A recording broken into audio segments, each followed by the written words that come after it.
Précédemment dans Aventure. Cette semaine, nos jeunes aventuriers ont eu une journée assez calme.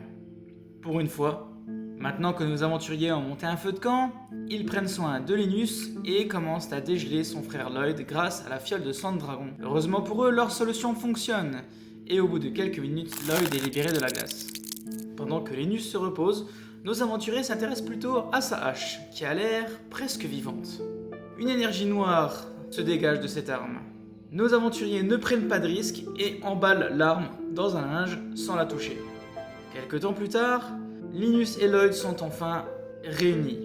Les deux sont réveillés et sont assez faibles, il faut le dire, mais ils ont quand même assez d'énergie pour se tomber dans les bras.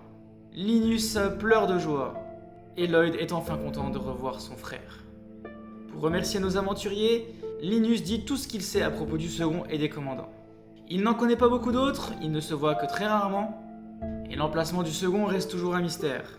Cependant, Linus donne une information capitale à nos jeunes aventuriers. Il sait où se trouve la réserve d'armes et d'armures du second. Celle-ci est gardée par une des commandants du second, la numéro 5, Cynthia. Linus montre sur la carte où se trouve cette réserve et il met en garde nos aventuriers. Faites bien attention à Cynthia. Ne vous laissez pas embarquer par son petit jeu. Elle est bien plus dangereuse qu'elle en a l'air. Et c'est sur ces paroles mystérieuses que nos aventuriers font route vers la capitale de Castelblanc. Mais, arrivés aux abords de la capitale quelques jours plus tard, de la fumée et des bruits de combat s'élèvent de la ville. Et justement, à votre avis, qui c'est qui se bat dans la ville ? Qui c'est qui se bat dans la ville ? Eh ben oui, nos grands aventuriers. Au début, leur embuscade a plutôt bien marché, leurs pièges se sont déclenchés et ont réussi à prendre en tenaille plusieurs soldats du second. Ceux-ci sortent par vagues des égouts un peu partout dans la ville. Nos grands aventuriers arrivent à découdre un premier groupe avec plus ou moins de succès. Le truc qui était juste un tout petit peu bête, c'est que personne a pensé à soigner Léa. Et du coup, elle a commencé le combat avec un point de vie. Du coup, elle s'est pris une mandale, elle est tombée dans les pommes direct. Bien joué les gars. Le combat de nos aventuriers s'éternise peut-être un peu trop. Et alors qu'ils se battent, ils entendent des bruits inquiétants venant de la capitale. En effet, des explosions retentissent un peu partout dans la ville et des nuages noirs commencent à apparaître au-dessus des maisons.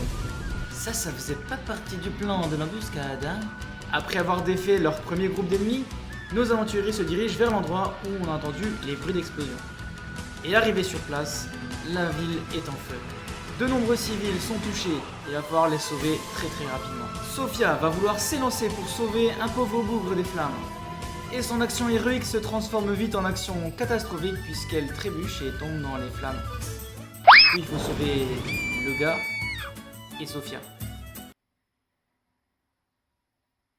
Un autre homme inconscient n'a pas pu être sauvé non plus. Le bâtiment s'est écroulé sur lui et nos aventuriers n'ont rien pu faire. Complètement entourés de flammes, en essayant de sauver le plus de monde possible, nos aventuriers sont aussi pris en tenaille par un groupe d'ennemis qui est en train de fondre sur eux.